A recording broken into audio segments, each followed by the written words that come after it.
Welcome to this edition of Labor Vision. I'm Bob Delaney, Executive Director of the Institute for Labor Studies and Research. Labor Vision, a production of the Institute, focuses on topics of importance to working Rhode Islanders. We hope you enjoy this edition.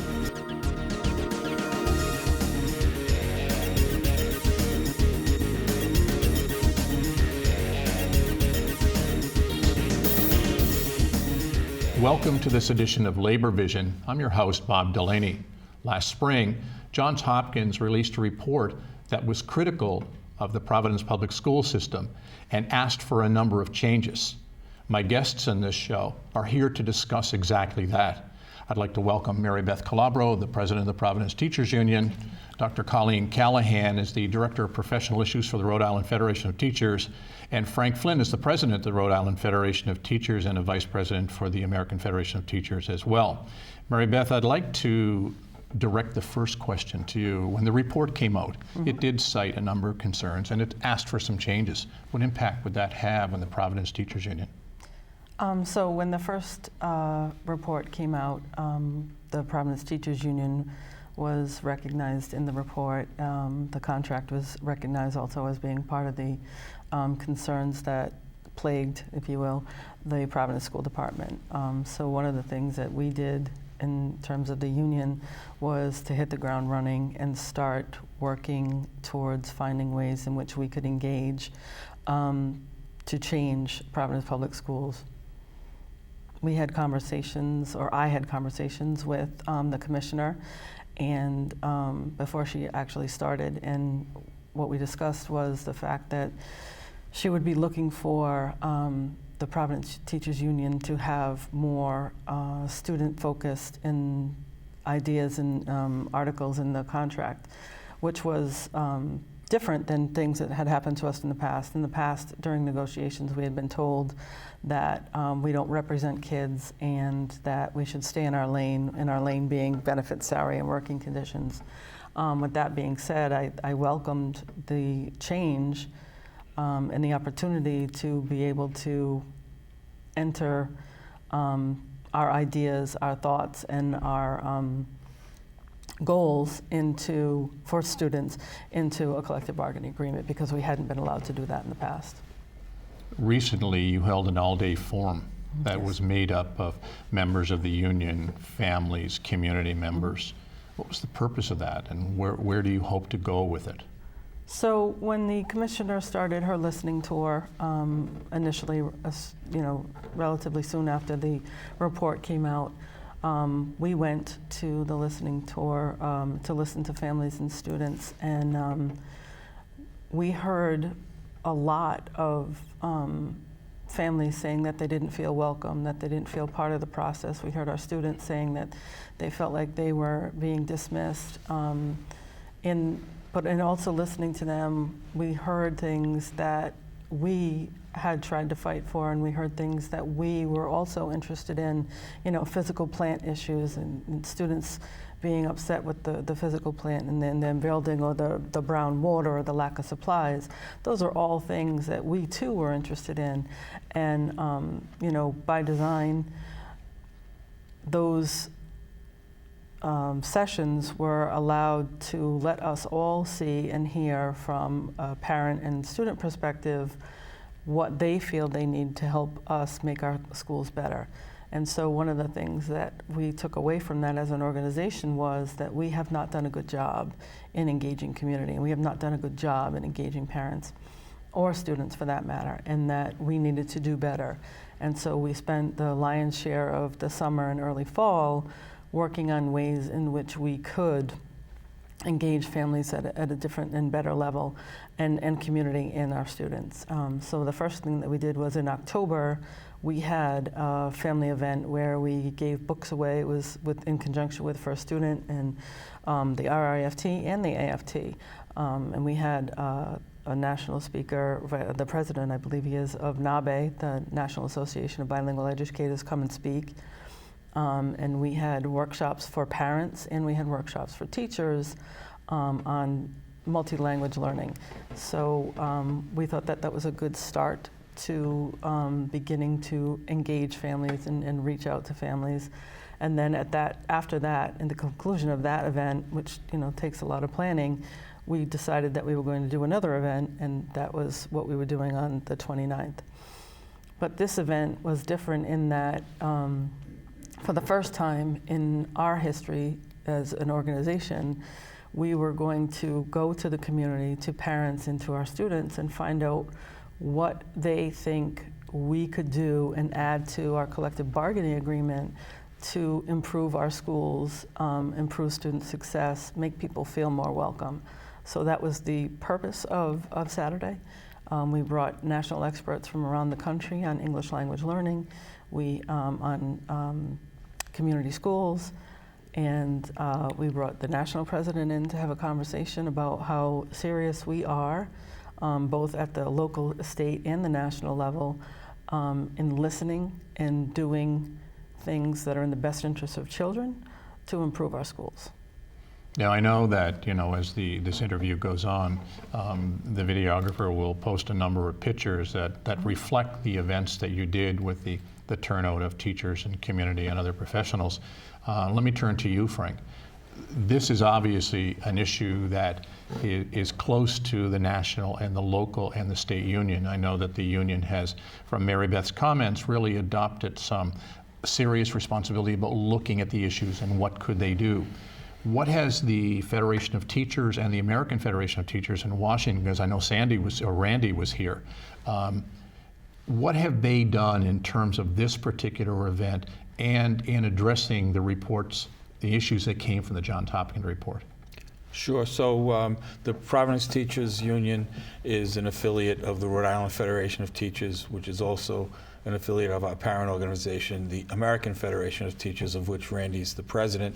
And Randy is a very dynamic leader. She works nationwide to support all of our members, 1.7 million members, and she touches many of them throughout her activities. She's truly a tireless worker. So Colleen and I have been working with Randy and the AFT team, as well as Maribeth, since this report came out. And we recognize that obviously Providence Public Schools has many significant challenges, and we think that it was really an opportunity for us to reflect on what that report says and what we can do collectively to move forward and use that as a vehicle to make change that supports the students, the teachers, and the community.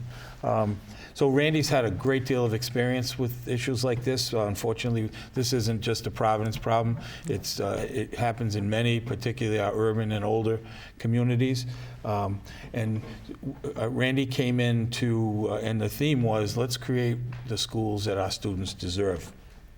And one of the things that she's learned in all of her experiences is you have to do it collaboratively. In any of the places where these efforts have been tried, they don't work unless all of the stakeholders are brought to the table and given an equal share, and their voices are heard and their input is collaborated into the plan. That's the only way that this can be successful.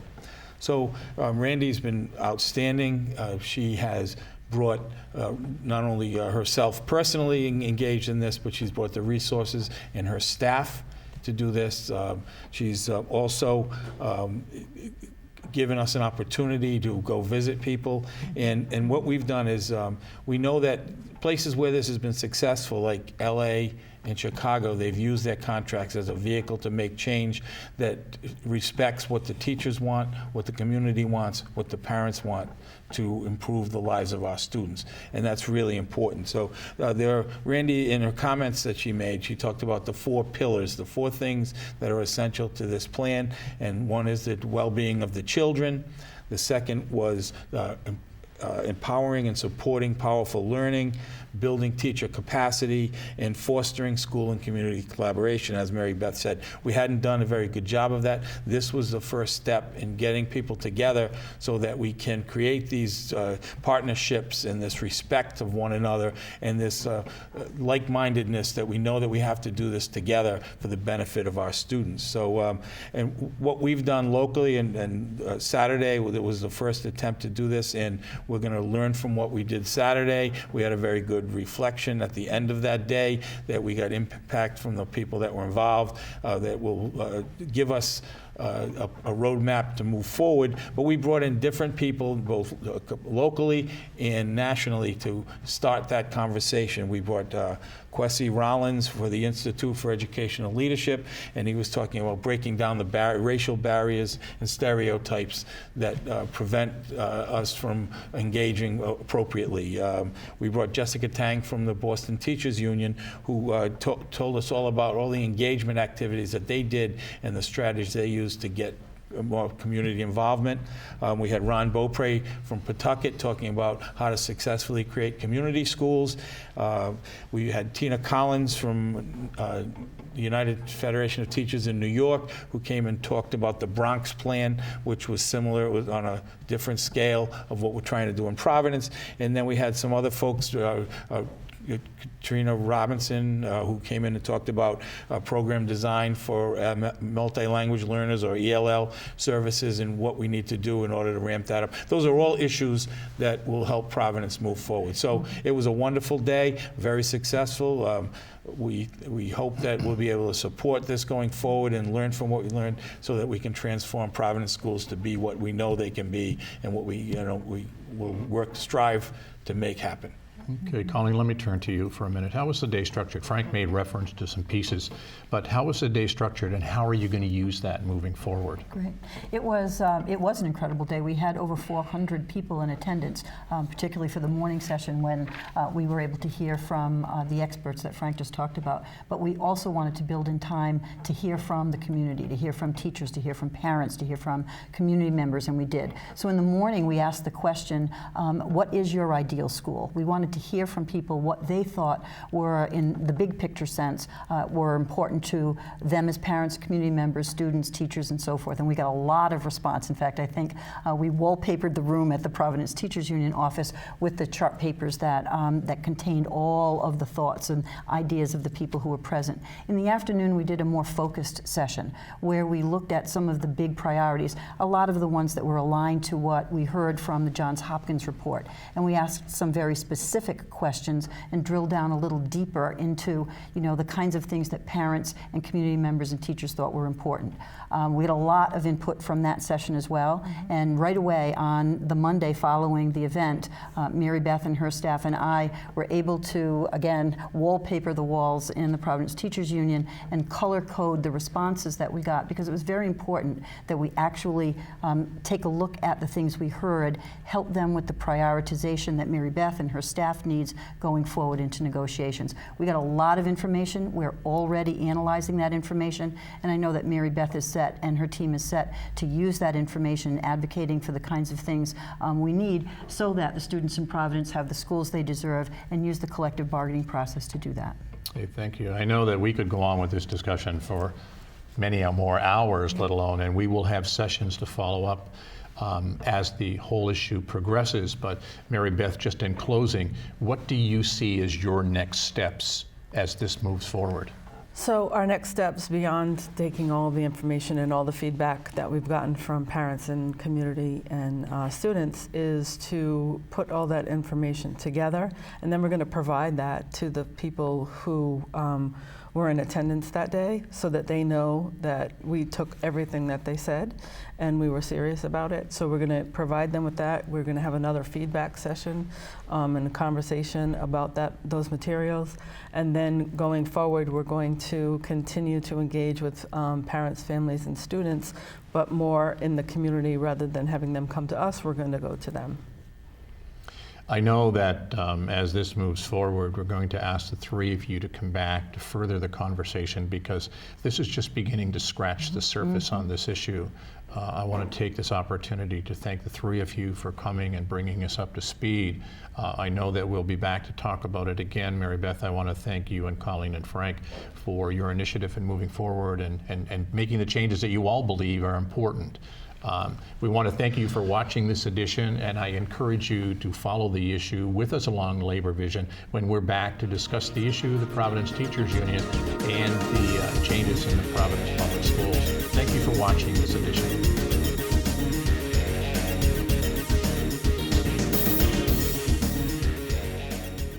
Welcome to this edition of Labor Vision. I'm your host, Bob Delaney. We're fortunate enough today to have a conversation with the Chicago Teachers Union, Jesse Sharkey, and just basically to have a conversation about some of the things that have been happening across the country with teachers and teacher organizations. It's become pretty evident that in places like Chicago and LA, that teachers are really taking some action around what's important to students. And it's been obvious that you in particular and the Chicago Teachers Union have put a real focus on getting community support and families involved. Can you talk about how did you do that? That's a pretty big feat, and you had a lot of support. Thanks, Bob. Thanks for having me on. One of the things that I would just say to begin is that we do see a movement. There's a wave sweeping across the country. You mentioned Chicago, Los Angeles, St. Paul is out on strike right now around a series of community demands. You also saw in the red states, West Virginia, Oklahoma, Kentucky, Arizona, a wave of teacher activism strikes, statewide strikes, that were about funding schools properly and about trying to get the resources into our classrooms that students deserve. And so I think it's an important moment that we're in. It's a moment, it's also a movement. And, right, at the heart of it is reclaiming that our schools are part of the public trust. They're actually institutions which are important for raising up the whole future generation of our society. And as teachers and union activists, it's not, our contract demands aren't just about, winning a pay increase or improvement in health insurance. And that's important, but it's really also about trying to lift up the schools and make sure that they're vital institutions and they have what we need in order to do our jobs and educate children. How do you go about getting that community support and getting families involved? We know that AFT over the last 20 years has really focused on the importance of parent-teacher involvement, and that phrase, it takes a village. I think the union has really brought that village together of families and community. How did you do that?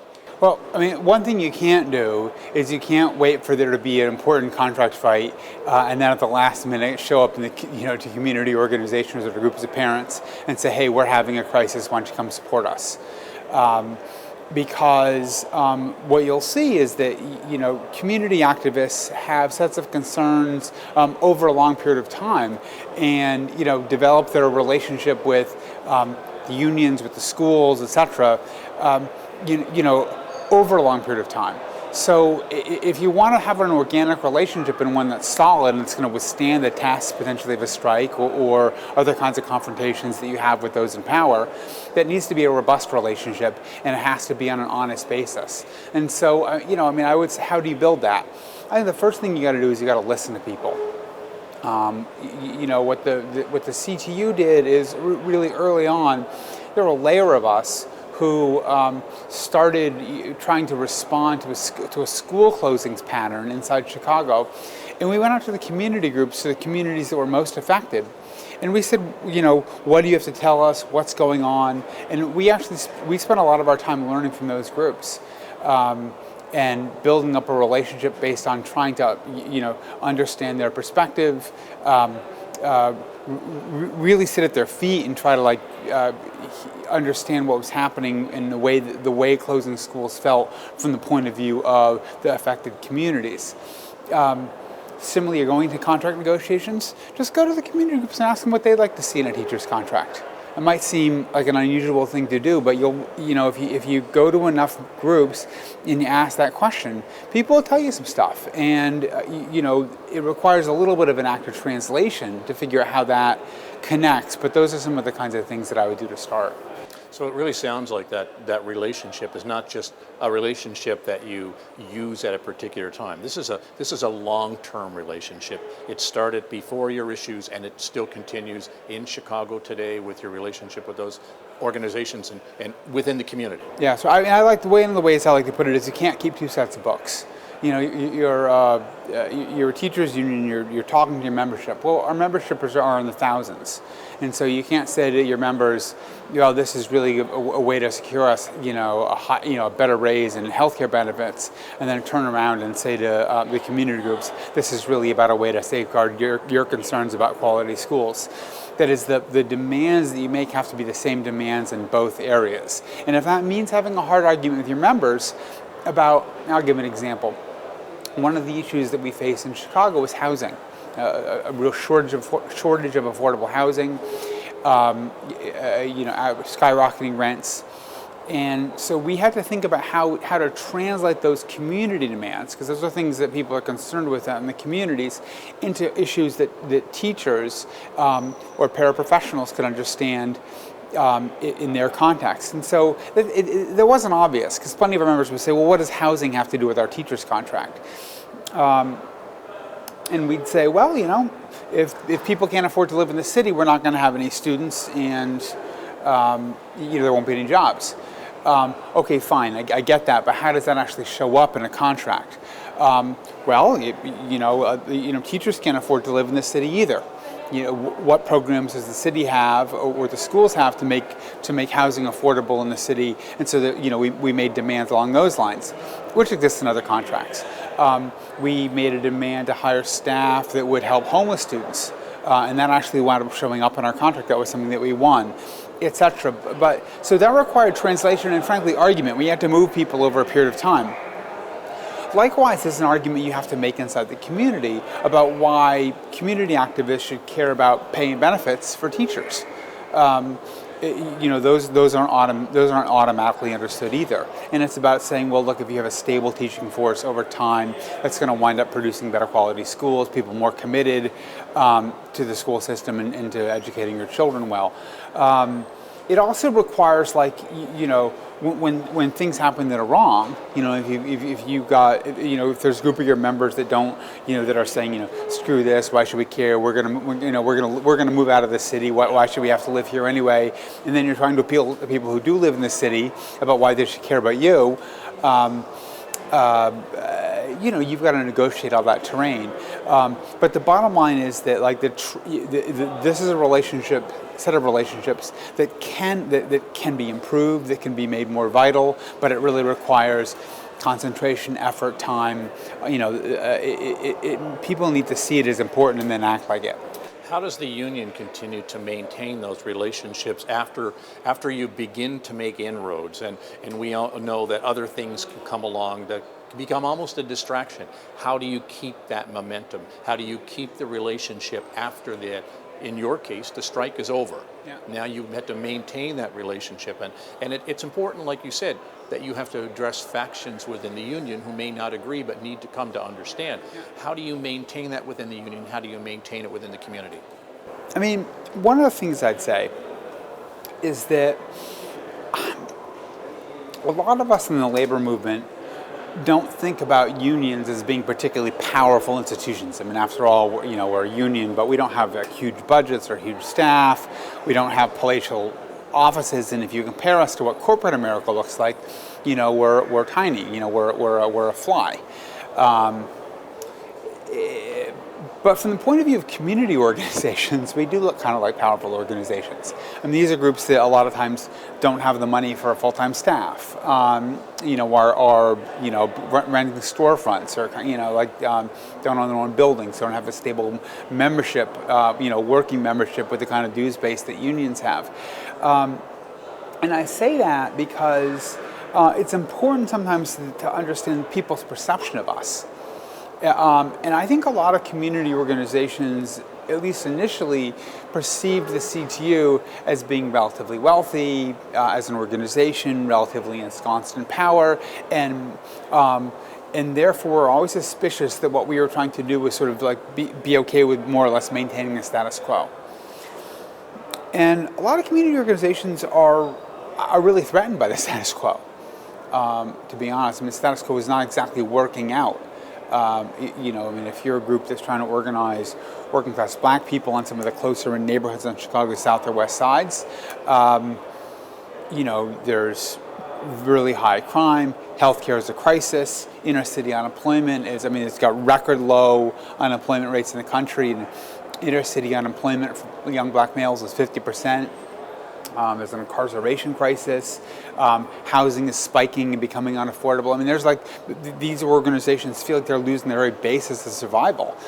And so your union is going to have a hard time relating to that if it feels like a tired place that people are just trying to maintain, its relationships as is. I really think this kind of relationship is good, partly because it's a challenge for unions to think of ourselves as organizations that are not happy with the status quo and that are trying to build power. And if we think of it that way, okay, what are the kinds of demands that we can make that will actually help working class students? They can make our neighborhoods more vital and have there be more investment. They can give more rights and more power to people who are traditionally disenfranchised in our society. If we can kind of bring that attitude into the relationship, I think that's what keeps the relationship fresh and vital. I'm hearing so many parallels between what you're talking about, particularly in Chicago, things that we've heard about Los Angeles, what's happening in St. Paul. I can see the parallel with the conversations that are going on in Providence right now, and the Providence Teachers Union is working hard to engage the community. A week ago, they had a Saturday forum where teachers in the community and families and students were engaged in a whole variety of conversations about what do we need to do collectively to make this situation better, to improve the quality of instruction, to provide opportunity for students to come to school prepared to learn. What recommendations would you make to Maribeth Calabro and her executive board and the teachers in Providence to move forward so that collaboratively we can begin that same kind of change? It's been a while since I've lived in Providence, so I can't tick off the neighborhoods. And so I preface what I'm going to say from saying this from a distance. Right. But it sounds like the first step, which is an important one, which is you got to tell your own activists and your own leaders that it's something that we're going to do and we're going to do seriously. Then you got to have those activists and leaders go out into the city and sit with community organizations, not in your space but in their space, and listen and ask them what are their concerns in the city. And then try to stay open to influence about the way those concerns can come into a contract and be creative about that. Third thing I'd say is that you got to get going early. That is, if you're going to bring a housing demand or a community policing demand into a contract, you've got to prepare the ground. You got to think about how that shows up in language. You got to talk to people about it. You got to win your own membership to it. And the more that people can touch and feel that, the better. But it's absolutely the right work. It's an important thing we got to be doing. Hey, listen, I know you have a busy day today. We have 4 of the states working together here for, it's kind of not a regional meeting, but a 4-state meeting for AFT. Thank you for taking the time out of a crazy busy schedule. Thank you for taking the time to share the information that you have that I'm sure will have an impact on what we do here. No, I appreciate the chance, and the Rhode Island is very fond in my heart, and what I learned about the labor movement, a lot of it was right here in Rhode Island. So. Well, like I said, you did your undergraduate work here, undergraduate studies? I also worked for 1199 just before it merged with SEIU and New England, and I learned a lot there. The labor movement here in this town is a source of inspiration and continues to be. Yeah, we're very proud of it. Hey, thanks for being a part of it, and thanks for the conversation. Thank you for watching this edition of Labor Vision. We hope you enjoyed it, and we'll talk to you soon. Thank you for joining us for this edition of Labor Vision. We appreciate your input and encourage your comments. Labor Vision can be seen on this channel 3 times each week: Tuesday at 7 p.m., Thursday at 8 p.m., and Saturday at 5 p.m.